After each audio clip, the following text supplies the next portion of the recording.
এই সংবাদমেলটোৰ মূল কাৰক হ'ল কেন্দ্ৰীয় চৰকাৰে আমিনগাঁৱৰ পৰা সাজু হৈ যিটো 427 নম্বৰ ৰাষ্ট্ৰীয় ঘাইপথ সম্প্ৰসাৰণৰ বাবে অনুমোদন দিছিলে সেই ৰাষ্ট্ৰীয় ঘাইপথটো অভয়পুৰৰ পৰা 4 নং বাগদা গাঁৱৰ মাজেৰে নি কলিতাকুছিত সংযুক্ত কৰাৰ কথা তেওঁলোকে চলিছে। এইটো কৰিলে আমাৰ যিটো হাজোৰ ঐতিহাসিক মাধৱ মন্দিৰ তাৰপিছত এইটো দুমুঠা সত্ৰ এইবিলাক ম্লান পৰি যাব, যিটো জনসমুদ্ৰ আছে সম্পূৰ্ণ এইটো ধ্বংসৰ গৰাহত হৈ যাব, মানুহৰ জনসমাগম কমি যাব।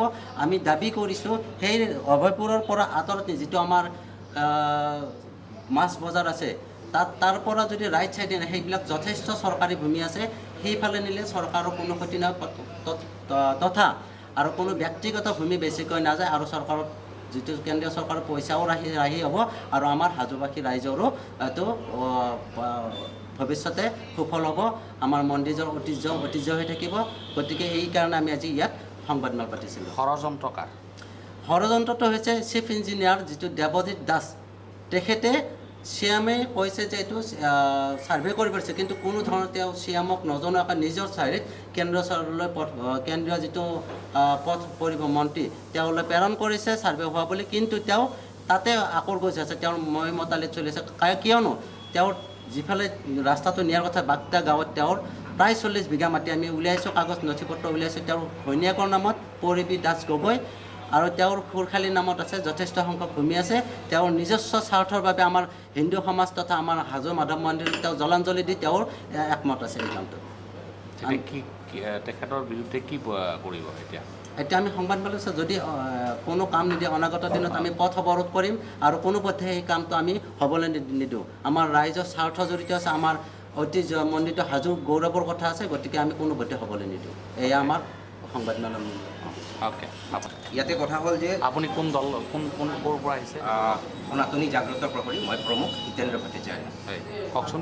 আচ্ছা, কথাটো হ'ল মেইন কথাটো হ'ল যে 427 নম্বৰ যিখন হাইৱে আছে, এই হাইৱেটো একচুৱেলি মানে আপ টু মাধৱদেৱ মন্দিৰলৈকে 100 ফুট বহল 100 ফুট বহলৰ ৰাস্তা আছে, য'ত চৰকাৰৰ ইমানখিনি মানে এক্সপাণ্ড কৰিব গ'লে ইমান মানে খৰচা কৰিব নালাগে। যিখিনি অভয়াপুৰী ইয়াৰ পৰা 4 কিলোমিটাৰ আঁতৰত যিখিনি কৰিব গ'লে বহুখিনি মাটি লেণ্ডো ল'ব লাগিব, লগতে বহুতখিনি এক্সপেন্সো হ'ব।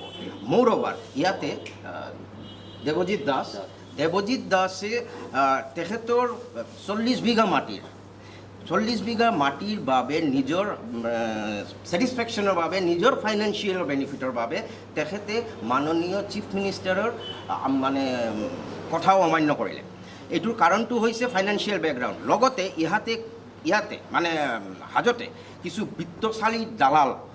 বিত্তশালী দালালৰ লগত লগ লাগি এই দেৱজিৎ দাসে এইবোৰ কাম কৰি আছে only for the financial benefit for personal.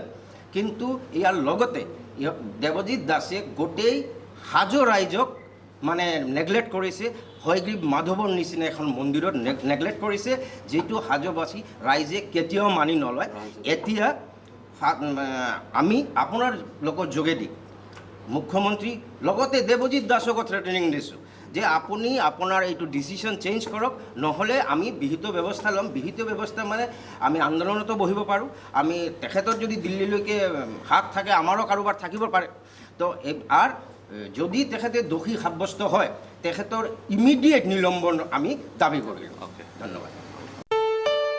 ঘৰত আনন্দ আৰু সম্পৰ্কৰ চমক বজাই ৰাখিবলৈ জৰুৰী হৈছে সকলো আনন্দময় মুহূৰ্তত মৰমৰ উপহাৰ দিয়াটো। সেইবাবে মধুশ্ৰী জুৱেলাৰ্ছে আনিছে সকলো ৰঙীন ক্ষণৰ বাবে বিশেষ গহনা। হীৰাৰে হওক, সোণৰে হওক বা ৰূপৰে হওক, শ্ৰেষ্ঠ ডিজাইনছ আৰু হলমাৰ্কযুক্ত গহনাই ৰাখে সম্পৰ্কক নিখুঁত। তেনেহ'লে আজিয়ে আনক আনন্দ মধুশ্ৰী জুৱেলাৰ্ছৰ সৈতে। যোগাযোগ কৰক 7028000341 নাইবা ভিজিট কৰক LNB ৰোড, নলবাৰী, অসম।